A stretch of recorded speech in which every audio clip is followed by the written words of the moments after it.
Welcome back to the unofficial Squarespace Entrepreneur Podcast. My name is Omari Harabin, and today I have with me Wayne Pelletier of Resonant.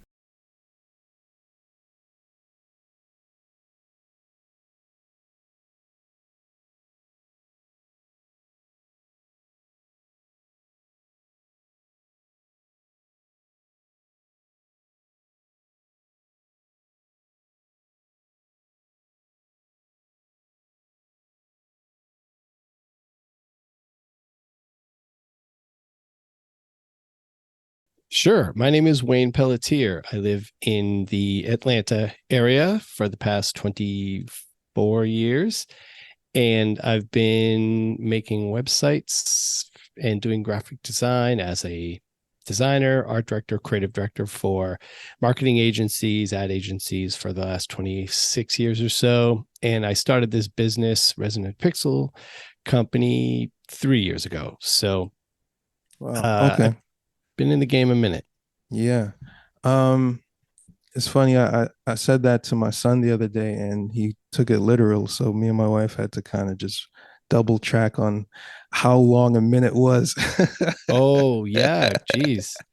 Well, I think the age of the average age of your audience is probably a little higher, but I get what Yeah. you're saying. Yeah, that's been a while. So the transition to Resonant Pixel is what prompted that? Well, there's a real answer, and then there's like the serious business LinkedIn answer. I would say this. I didn't want to drive across town anymore. And even though I enjoy leading teams of creatives, I didn't want to drive across town and not own my priorities Mm. and not have more stake in the success of the business. So it's something I've geeked out on for, a decade, and didn't really have the bravery to take it on. Mm.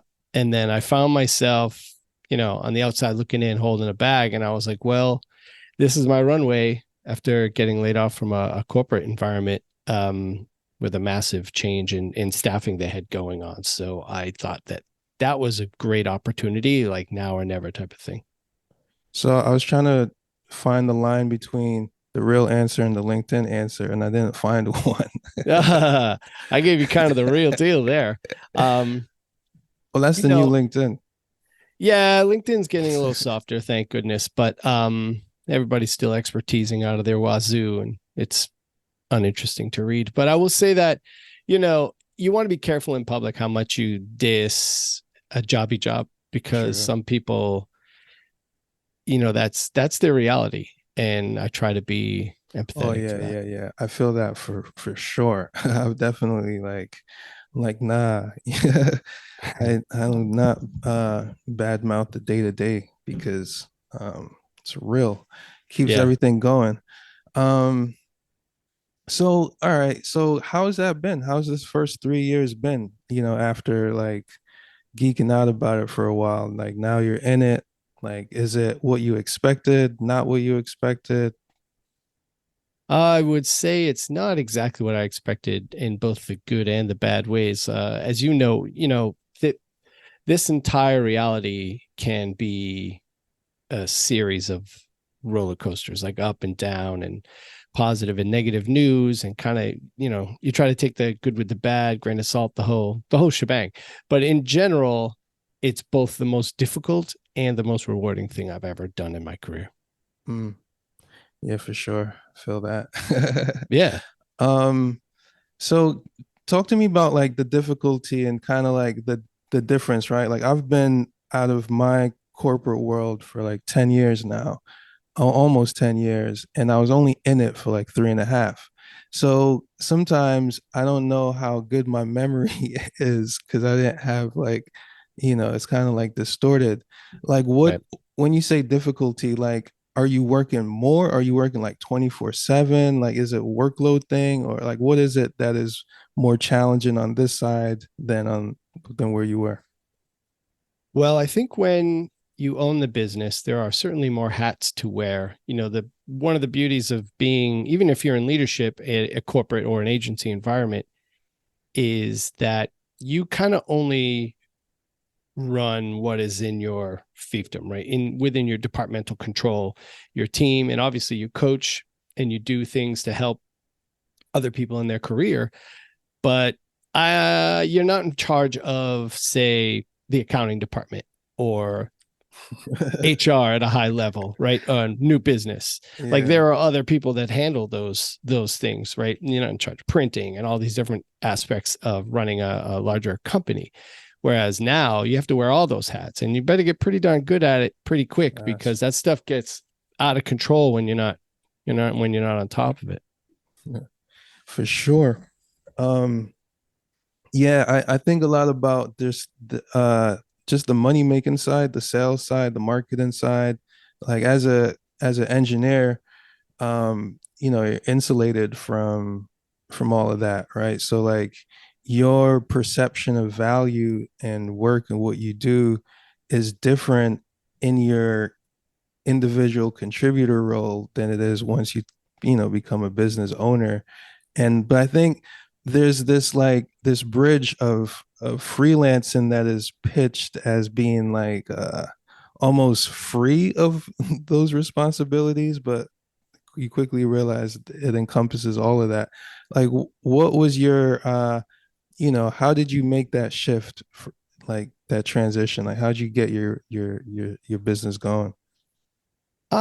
Early on, I would lean into tools to help out with a lot of that. Like when I first stood up the business, I got into Dubsado and some apps like FreshBooks, I think it was, Mm, that helped me stay on top of things, automate things, and at least make it controllable, right? Like I wasn't going to run a business out of a spreadsheet, having come up as a designer. Like the last thing you want is to see me using Excel. It will make you cry.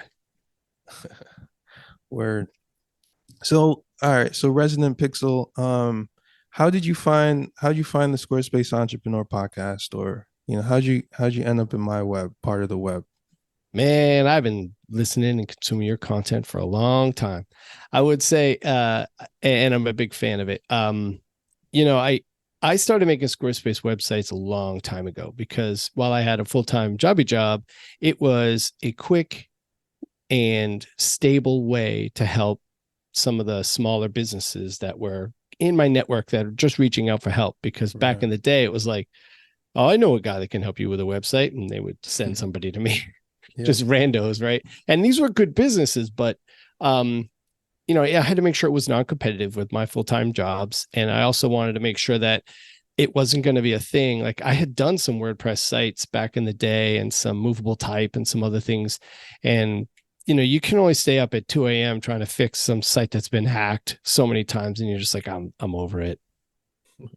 This, I need to do something tomorrow. So when I launched this business, I was obviously take all comers. Like I just want to see if I can earn a living here. So it was all kinds of different types of consulting through social media or video and graphic design, a lot of branding, brand governance for mid-sized to larger businesses, and that was all going really well. But it's difficult to build a business on those things that's repeatable, Mhm. and it's also difficult to do time and materials based business without adding bodies, right? Without Yeah. hiring. And I'm really not into the idea of hiring more full time employees. So I thought about what can I do that I can build systems around that are repeatable and can be successful and drives monthly recurring revenue without having to constantly be doing the new business game. Because if you can do all kinds of things like as a generalist shop, what I realized is that I can't build processes and hire and have systems for taking incoming jobs and delivering on jobs and taking and managing feedback with all these different media types. It was just kind of bananas. It went off the rails pretty quick. I think I was about 18 months in, and I was killing myself working, like you said, 24 hours a day. And my wife kind of gave me a hard time. Came downstairs like grumpy, and she was like, you don't have a commute anymore, so you need to figure out how to shake that off before you come downstairs for dinner." And I was like, heard. So so that really helped, and that's great feedback. Like thank goodness I got that feedback. Now I do a much better job of my, 18-foot commute or however far it is. But so that's where I got into wanting to lean into just web design. And I was doing Shopify and WordPress and Squarespace. And then I started realizing I can't do all of those systems and have processes around every single one of them and just be the only full-time employee. I realized I still had the same issue, even though Yeah. had a narrow offering. So what I decided two things. Who do I like talking to? What Mhm. conversations do I enjoy the most? And what applications do I enjoy using the most? That's it. Great, great So questions. small to mid-sized businesses and Squarespace, which I've been using forever. And I really just enjoy and I get it.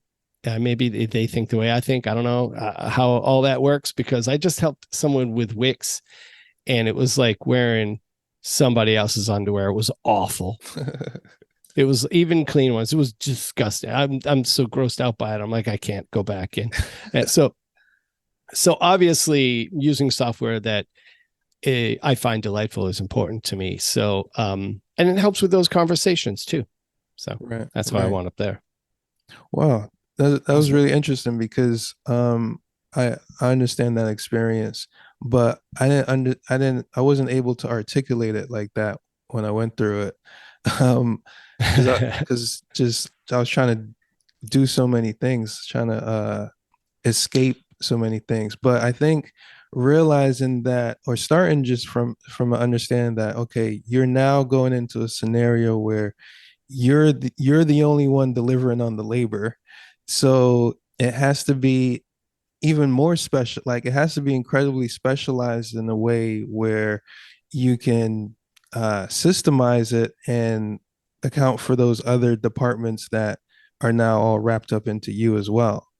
Yeah. Um, Yeah, you have to run the business, man. And what's interesting is I know there's always a lot of, especially people who are just getting into their starting their own business or freelancing or something. And there's always anxiety around niching down, like the market won't be big enough or there won't be as many opportunities. And what I've learned is that it nothing could be further from the truth. It almost doesn't matter what I say I do, what my website says I do. I still get emails like, can you help me with business cards? Can you help me with thank you cards? Can you help me with this video? it's it still all comes in because once people know you, like you, and trust you, mhm. they're just gonna hope that you can help, and they're just gonna ask. Yeah. Yeah, that's true. So you got to get good at saying no because every yes is a no to something that you'd rather be doing or helps you move toward a goal. Yeah, you got to be discerning in that. Um, cool. Very interesting. I'm like processing real I'm like updating my own my own code on this in real time. Um, Happy to because help. these are things that like I've thought about for a long time. But sometimes like I don't put too much weight on my own experience, but I've learned that the more weight I put on my experience is actually the more universal that experience becomes, which is the same thing as niching down. It's like the more specific you get, the easier it is for people to recognize there's a beacon of something that cares, I guess, too. Yeah, I get that. Yeah. So, all right, you said you've listened to enough of the content for it to be meaningful some way. So now I'm Mhm. curious, like what has been most meaningful to you as a listener or consumer of whatever Squarespace related stuff I put out? Well, I think you're one of the best teachers out there. There are lots of people that are making videos, really great videos, especially for YouTube, with regard to how to do something like make full width text or how to add an email address or update a form on Squarespace, which is all useful content. There are lots of DIYers out there hacking through the system and trying to figure things out because to them it's maybe a new or foreign UI. So I think that's great content, but there are not a lot of people talking about how do I build a business helping those businesses? Like, how do I help like Squarespace B2B Hmm. businesses. There isn't a lot of examples of people that are making it work. And what you've done in diversification through content and template systems and plugins, I think is really interesting because I do like the idea of the template game. It's just there's a lot out there. So I have a pretty geeky idea around that. You feel free to shoot that down. We'll talk about that in a minute. But the and you know there are a few, but they normally start going into SEO or some of that more generalist how-to stuff, which I don't necessarily need. So what I appreciate about your feed Hmm. is you talk about how to run a business a lot, and I think that that can be something that gives people like me who have started businesses doing this just confidence. Like even if you don't learn something, there's value in affirmation, Hmm. right? So that's what I've enjoyed most about your feeds. And really, I think you were quiet in the last half of last year, but like December or something, you like the podcast here came on strong with a bunch of really solid interviews. Yeah. And it's been clean all this year. It's been really solid. So I appreciate that content, man. I just wanted to reach out and say, thanks. Yeah, thank you. I really appreciate that as well, because I asked for it, and it's good to have you on the show to give it. So it's real. Um, yeah, I appreciate that because sometimes your perspective is distorted a little bit, but those are the things I care about and have cared Yeah. about for a bit. And when I started squarespacethemes.com, the tagline was customize your site, grow your audience, and launch with confidence. And that first bit, customize your site, like I feel like I've fallen off on that in the past 6 years. Like I don't really get too much into the weeds of that because it shifts and changes and so on, even though we have products for it and I recommend stuff. And then what is the grow your audience, right? So it's like, well, I've the growing your audience part I've learned is like stick around, right? Right. And like just stay there. Yeah. Don't pack up and leave just because like no one showed up the first day, kind of thing. Yeah. And then launch with confidence. Like I'm only just now at the confidence part myself. So this all the other things I did from a place of like not being confident. Uh, uh, just in Yeah. case anyone didn't know that. Yeah. I um, feel that. I feel that. and now I'm actually launching with confidence, and it's been what is it, like 8 years, right? So it's good to know that the intention actually like is working because Right. my business is growing just because of partnerships. And I was thinking today before I walked downstairs and popped open the laptop for this. I was thinking, I should probably share the fact that joining communities is probably, especially paid online communities, Mm-hmm. is like a networking hack because uh, as long as your intent is aligned with the community, it's the easiest way to find people who share that same intent or value. Yeah. And if you're building a business based off of value and some kind of core intention, then joining communities that already have that, and whatever the membership fee is, whatever, it gives you instant access, right, to a mutual peer group of audience who now you can partner with and network with and learn from and grow with. Yeah. And I've never articulated it before, but I was like, yeah, I'm about to like launch a course, and I'm like, oh, I need to join some communities that I used to be a part of because I know there are people there who would want this. Mm-hmm. And so, yeah, I guess I've tried to create that as well within the Squarespace community of like, all right, here's how we can serve each other, right? Here's how we can develop an ecosystem of sorts where um there's essentially not much competition. There's a lot of collaboration and creation that happens and occurs because like I don't know. I like that and it works. Yeah. Yeah. Well, community, yeah, you've touched on big part of my strategy as a business owner.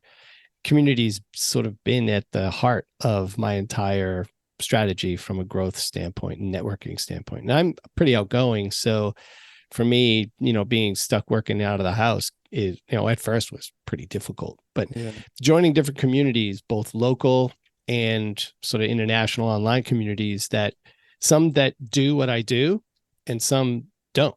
They're just like business, entrepreneur, startup, late career startup type things. And that diversification, all those people, when you help them genuinely and you're generous with your time and experience, you'll find that they want to help you as well, and they'll amplify, and send referrals, and that is sort of a value exchange. It just happens organically when you approach community in an honest way. Yeah. Yeah. The diversified community, especially because it'll be, all right, well, Wayne does this service. So all right, well, Wayne is now our person for this. Yeah. Yeah. And I've caught a lot of hell for being, Squarespace focused in like this community I'm in, that's like agency owners, and they, focus obviously on big custom projects for like governments and universities and stuff. And they laugh at my little projects probably. But and that's fine by me. The perception that Squarespace is a DIY platform is real, and it's a little outdated. But I also challenge that notion entirely, because that's the whole reason the circle community exists. Is even Squarespace realized, oh, just because we have a DIY platform and templates doesn't mean people know how to go in there and choose photos, typeset, manage spacing Mhm. and padding and margin, and actually have an eye for design. Like, that's where we come in. Mhm. Yeah, I'm curious because like it was 20-year anniversary, and I scrolled through the timeline site, which was really cool and interesting. I had never seen the Very first cool. versions of Squarespace. I think the version I came on was like 2012 Squarespace 6, which I was happy with. But the stuff before that, I was like, oh, this is interesting. Yeah. It had never, like, in all my internet years, I hadn't come across it. But I was really looking at the number of websites every year. And so from the time that I started like focusing on it till now, I think it was, if my memory serves me correct, it might have been like 100,000 sites or something. Right. So now it's like almost 4 million. Um, and so, and I think I don't know how many circle members there are, but there are tens of thousands of circle members. So I'm curious, like how many, I'm just, I know you don't know the answer, but like how many of these sites are created by people like us, um, or supported by people like us, or, Yeah, I'm willing to bet that it's a large number of supported, because and I think the number is actually 180,000 websites with 4 billion page views a day across the Squarespace platform. Now, a lot of those are probably abandoned sites that, you know what I mean? Like, that too, yeah. lots of people spin up I've a got a lot website, of don't do those. anything with it. Yeah. So I'm willing to bet that there are probably a large number of meaningful websites that drive the bulk of their traffic. Because there are like some magazines and stuff that host on Squarespace that do Mhm. pretty good traffic and drive real news. So I would imagine that there's disproportion between the number and, page views per type of thing. But I think the circle community has been wonderful. And it's not the easiest community to communicate with sometimes. There's all different types of people on there. And I think they're starting to do a better job of governing the forum a little bit. At first, it was kind of just bananas. Like, people weren't always nice and stuff like that. I was like, I don't know where y'all think you are, but we're all just in this together. So figure it out. But I think that the circle community has been critical to my success, in that I learn a lot in there. So even if, I'm not always contributing every day, although I have a goal to make a comment in there on some post every single day, a couple days will pass once in a while. So I'll go in there and post something. but I think that it's a good community of people that are trying to figure out how to hack at stuff, because sometimes the challenges that we face, like some client asks for something, we're not strong enough to say no, or bright enough to figure out how to work around it all the time, Mhm. insofar as we can. So we take to the forum and ask some questions, and people are like, that's a stupid question. Or they'll say something like, ask so and so for some custom code. And I think sometimes we don't get creative with the feature set that exists now and try to explain to a client why what's there, it can work as long as there's a small update to the process. But not everybody's willing to challenge a customer on their process. So we just say, I'll figure it out. And then we wind up hacking at something that just turns into tech debt 3 years later because we don't remember how we built it. Yeah, I know So what that was a that's big like. squirrely answer. It's all over the place. No, it's all good. So you mentioned templates, right? Hmm? Uh, what do you got? I want to sell sections, Okay. just How, sections, how not does whole that work? templates. Well, there's lots of people that sell templates, and I've got a pretty good theme idea for templates for that have a very specific purpose for, Yeah. um, like paid search landing experiences, more to compete with like Optimizely or something like that, not just holistic website themes.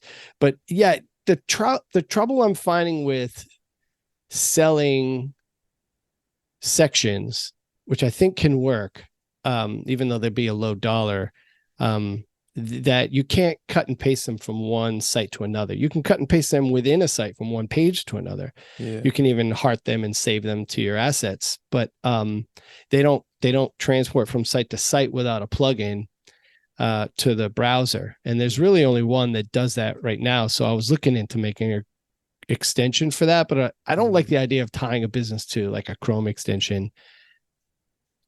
Mhm. That just didn't seem like it was something I wanted to invest in necessarily. So I'm still trying to figure out, how do I get and sell sections that people can just add to their site. I haven't figured that out yet, technically. Yeah, yeah, I understand.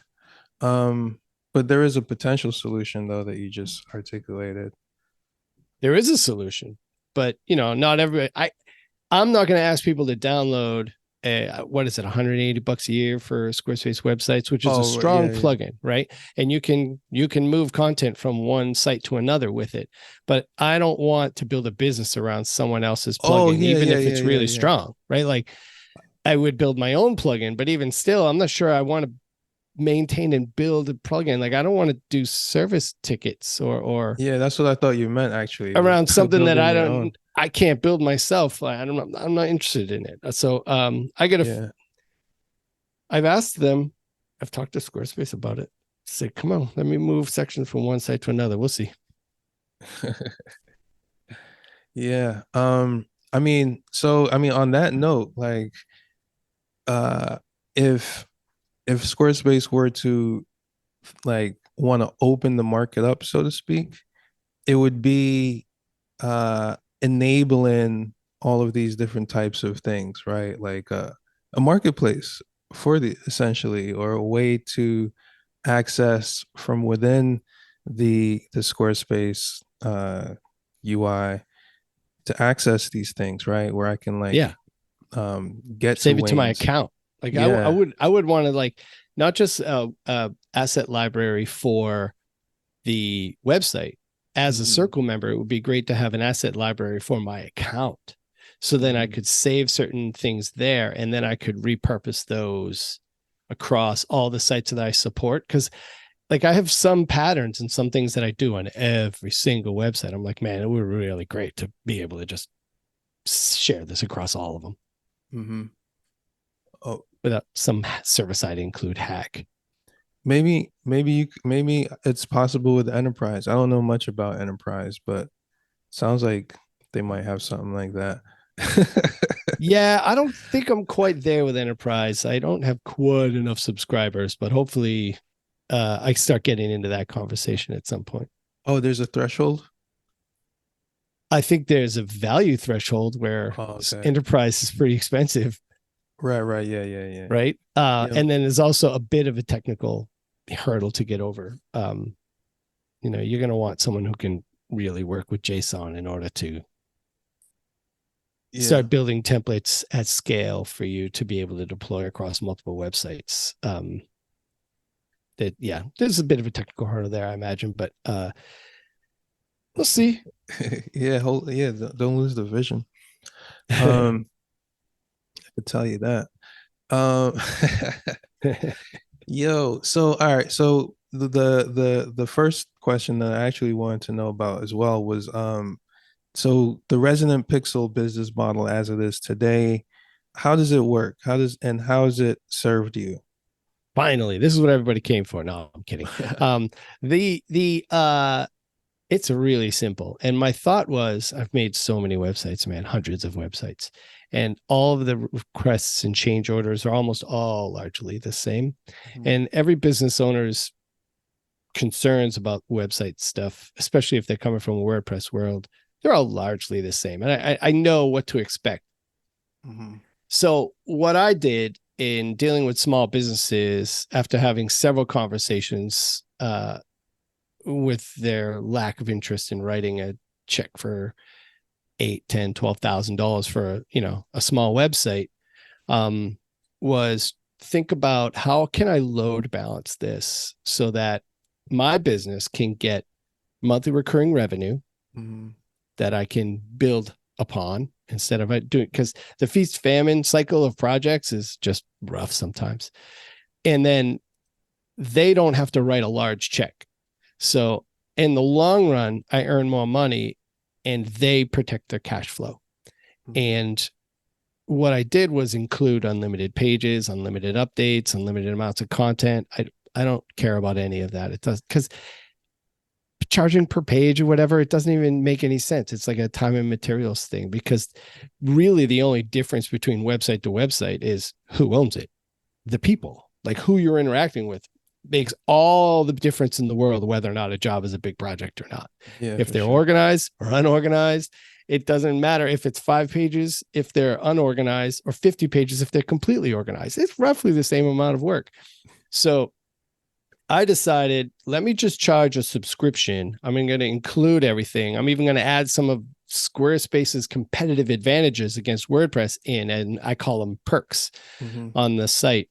And it allows me to make it appear like everything is all included, and it literally is. Um, and I just spin up the website really quick, and I have a designer on contract that helps me a lot. She's pretty amazing, and we go in and sort of divvy up the maintenance and the new setups. So as a Circle member, I like having the referral income part of the referral Mm. program, affiliate program. So I set up the accounts, and then we go in and we bang these websites out, and they're usually up within a month. The only thing that keeps them out from being alive in a month is almost always is the client doesn't have their content game in line. Like they weren't really ready, or they wanted to change a bunch of things. So that'd be like the first thing out of the gate I talk to them about. Yeah. So what is that conversation? Because I know a lot of our listeners have that same dilemma Mhm. that seems to Yeah. be prevalent across everybody. So like what is your approach to solving that? Well, I used to use something called Content Snare, and it's pretty good, but you really, to justify the cost and the additional administration, you got to be onboarding quite a few clients, and it's just not that frequent. I'm selling a few of these a month, so I can handle the administration of it, the onboarding. It's more about making sure the clients understand what it is necessary. If they already have a site and it's a migration, they're not making much change from a content perspective, then it's a new design, new platform. It's a relatively straightforward project. And it's the clients that want to change all of the content. Oh, well, we're going to change our brand story. We're going to send you new about copy and new bios and new photos. And then I immediately tell them, great, that's awesome. You should absolutely do that if that's what you need to do. Do know that the 30-day mark is probably not going to happen. And if you're okay with that, I'm okay with that. Hmm. I can be a pretty straight shooter. Some Yeah. people like it, some people don't. I mean, that's pretty simple. It's simple. Like I have an ambivalence when it comes to new business. Like I want to grow the business and I want new clients and new accounts. Yeah. But I don't want to convince somebody to subscribe if they don't want to. Like Yep. I don't want somebody that doesn't want to be here. So either this makes sense to you and you think it'll work for your business, you want to go with it, great. If not, that's great too. Yeah. Peace. Yeah. Yeah, like I'm not here to make somebody buy something against their will. I don't give a crap if you don't want to do it. So, all right, what it because it takes a while sometimes for people to get confident in that, right? Especially if you're going through a famine cycle Oh and yeah. and stuff comes along like how do you build up the courage to say no in the famine? This is a big Yeah, question that right is a here. hard nut, man. And sometimes you got to take on some odd jobs, as long as you don't bastardize your service that you've productized. Like the integrity of that matters, so that when you start to hate having taken on another project, because the way it works is you're in a famine cycle and you take on some other job, like help somebody with their, help your uncle with his WordPress website or something, and then the next thing you know is you get like 3 subscriptions and you're hating life inside of WordPress. So um, it's a reminder to focus, double down, and really do some of the things that you do, like content, service. Great customer service is the best new business Yeah. content you can possibly launch. Yep. I agree. I So that's I've pretty I've come critical. to I recently come to that conclusion as well. I'm like, you know what? Hit me a few weeks and I'm like, I'm just in the customer service business. We Yeah. all are. And It's yeah, a and I was like, business. so yeah. Servant. Uh cool. I'm still processing something. That's why. Lots of people do when they get interfaced with my subscription model, and there's 2 levels, right? And Mhm. I even have the pricing on the website. I hemmed and hawed over it a little bit, and I'm like, screw it, I don't care. So uh, the $280 a month one, the only thing I'm really holding back of any value is a longer creative process. Like if we got to go through Figma designs and approval process, and you've got 3 project managers, you need to buy the $500 a month package. Um, Mhm. and if you're a small business that just wants to hit the ground running, there's no multiple comps of creative. I just go in and bang out the website and I'll update it, unlimited updates. I don't, it's fine by me. Let's just get it to the point where you love it. Yeah. So the one objection, right, for someone who might be thinking about this would be like, what happens if they want to cancel their subscription? Do they lose the site? What do they keep? What do they lose? How does that work? Well, I haven't really faced this issue yet. There's been no attrition. I own most of the sites. There are a couple of instances where they wanted to own the site, and I'm like, fine. The biggest challenge, and you're not the first person to voice this, historically, there's a lot of anxiety in the design community around clients leaving or considering what we do like some type of intellectual property. Mhm. When in fact, how many people leave their web designer or developer? Like, how many businesses leave their web designer or developer frequently? Uh, nah, None, it's usually the ever. other way Nobody. around. Exactly. Nobody does. In fact, I talk to most businesses, almost 80% of the conversations I have, they were ghosted. They Yeah. can't, they like their designer is incommunicado entirely, like Gonzo. So if they want to bounce after a few months, that's fine. You and I both know what a Squarespace account costs. Hmm. I It's profitable in month 1. Hmm. So, all right. So I lost some time, big deal. But nobody bounces from designer, because setting a new designer or developer up, they'd have to actually pay a lump sum fee because they're probably not going to sell to someone who already does a subscription model similar to mine. True, that's a good one too. Yeah. And B, they have to get all their ducks in a row again from a content standpoint and interest and fill out creative briefs. And like that is a huge amount of work when you have a business to run and you Yeah. just did it. And the sunk cost fallacy still looms large. And people will say, I just went through all that. I'm not going through that again. After a month, nobody leaves. I haven't had anyone subscribe for a full year yet because these just launched last October. But my guess is that, and my number one anxiety is around it just looking and feeling like an exorbitantly expensive hosting fee. Mm-hmm. So I bake in things like Ahrefs reports and touch points. Yeah. I send random emails and text messages letting them know that they had a large traffic day, or they hit 100 on their internal linking score in Ahrefs. And people find value in just Yeah. knowing that they're being considered and thought about. That's what I mean by good service. Yeah, for sure. Yeah, I've been on the receiving end where just those touch points is like, all right, I'll keep it going. Yeah, everything doesn't have to be tangible. These all of these relationships, every client you've ever had has turned into a personal relationship, good or bad. Mm, And if you surprise and delight someone, it doesn't have to be a massive tangible delivery in order to maintain the perception of value. Like, my accessibility to them is valuable, right? yeah. Like, I work I've worked with dozens of Fortune 500 companies and done massive creative campaigns for the big telcos, the mobile companies. It them having access to someone that has that kind of experience doesn't often happen.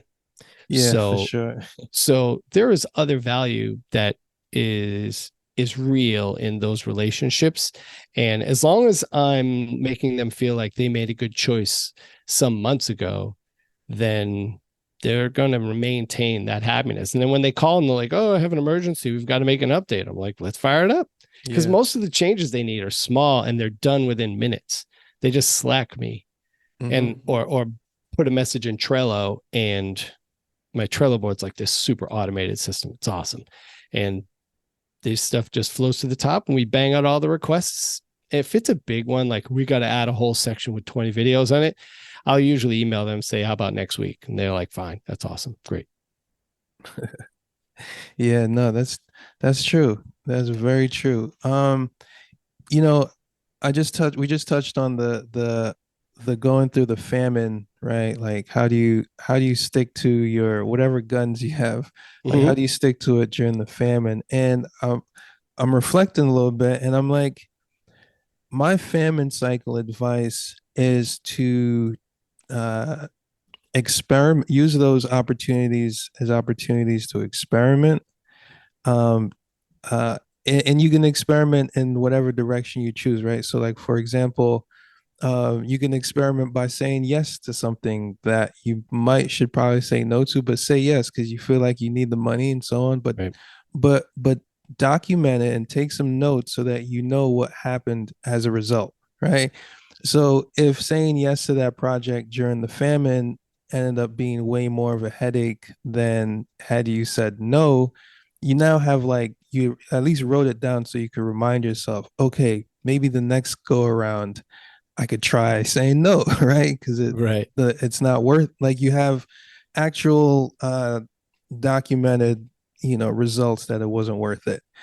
Um, because instinctively you're gonna want to say yes to everything.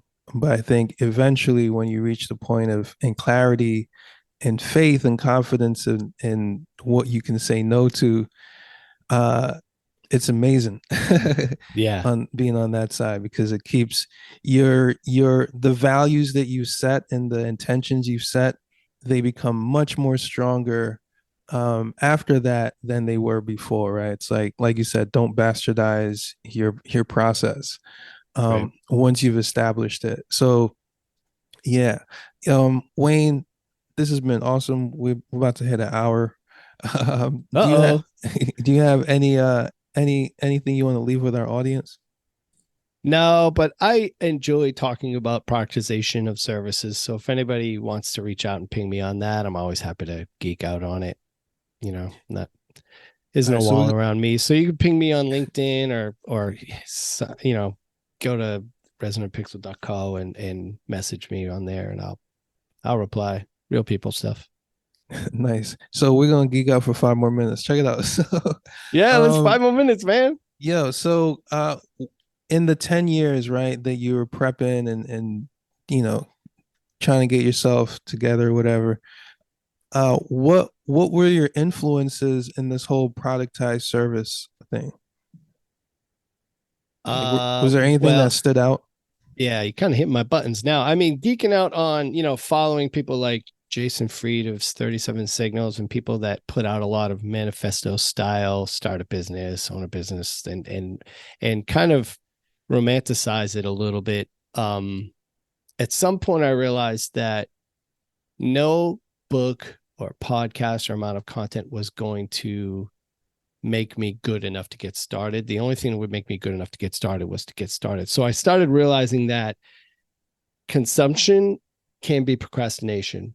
Mhm. You learn up to a point, and then you're just building or working through some sort of crisis of confidence, and then just you gotta do your business and get off the pot and get going, right? So what I realized with productization was that I can simplify the offering to it, and even you were struggling to get your head around it, and lots of people do. Sometimes it takes two conversations, um, because there's so much crap in our web design industry that historically has been led by the client, and agencies largely and freelancers to even more to a greater extent feel like been beat up a little bit. So we're tough on contracts, or we talk big game about contracts and all get talked off the ledge when the client actually sends a lawyer, to negotiate it, or things like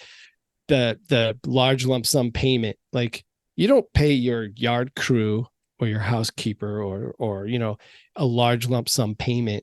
You don't pay lots of industries that, like, you just, like, I pay my yard crew, what is it, $150 a month or something like that, because if I do it, I'm an allergy bubble boy. I will die. I'll be sick for like a week. So I gladly pay them that money, right?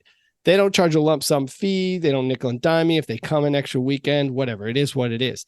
There are lots of industries that work this way, but for some reason, from the design or the agency standpoint, we feel like we've got to get all our money up front because we literally have no authority in most of these relationships. The client holds all the cards the bulk of the time.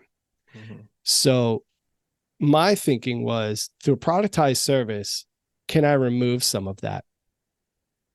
Can I put them at ease that they're not going to get hosed by some, flighty designer or freelancer? And will this work at scale, right? Because you hit the pit of despair where you were charging $10,000 for a project or $5,000 for a project. And then now you're doing just as many projects or more. And now you're only getting $280 a month. It's terrible. It is a tough place to be for a couple of months until you get enough subscriptions to build the business up. So the idea of productized service to me was really about making every customer the same priority. Mhm. So I'm not stopping a $10,000 job to help somebody for $150. And this is why people ghost their clients. Yeah, I think that's good because I don't think people ever know like Like, what's why going would on you with all these. stop an $8,000 website to help somebody for $150? It makes no sense. Yeah, But people like, my designers aren't getting back to me. Yeah, I wonder why. yeah, So with no, me, everybody's the same priority, man. That's the yeah. beauty of productized service, is everybody's paying the same amount of money. I mean, I have that experience on the plugin side of things, which is why I don't do any client work anymore because of that. Um, it gives me that same feeling like everyone is like there's no there's no Right. shift in balance. It's like uh yeah, and you pay up front, so it's like I'm not, I don't have to get involved in all of the stuff. Right. As I'm sure, right? You once people subscribe, that's it. Like you're not sending a invoice manually every month. Um, No, it automatically pulls from their card. I'm not yeah, doing the proposal process. I'm not yeah, doing the invoicing game. Yeah. for the most part. I have a couple of older clients that need things done hourly once in a while, and hopefully I can sell them on a subscription in the future as they transition everybody over. But Yeah.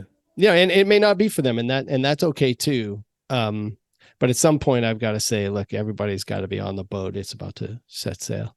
Yeah, no, I mean, I've always been a fan of it. I mean, a fan of the productized model, but then when you layer subscription over it, I've always been intrigued as well. That's something I think for like a past Omari could have worked for him potentially. Um, so so yeah. Wayne, thanks again. Sorry, Uh, I kept you so long. no, it's all good. This is a great conversation, great show. Good to have you on and kind of get familiar. Um, yeah, man. We'll touch base on that sections thing you got going on too.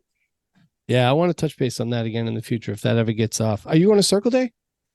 Yeah, I'll be there. You gonna be there? Yeah, I'm going up there. Cool, man. I'll see you there. And for Yeah, man. everyone listening, Cirque, do you know the dates? 23rd, 24th, 25th. Is that August?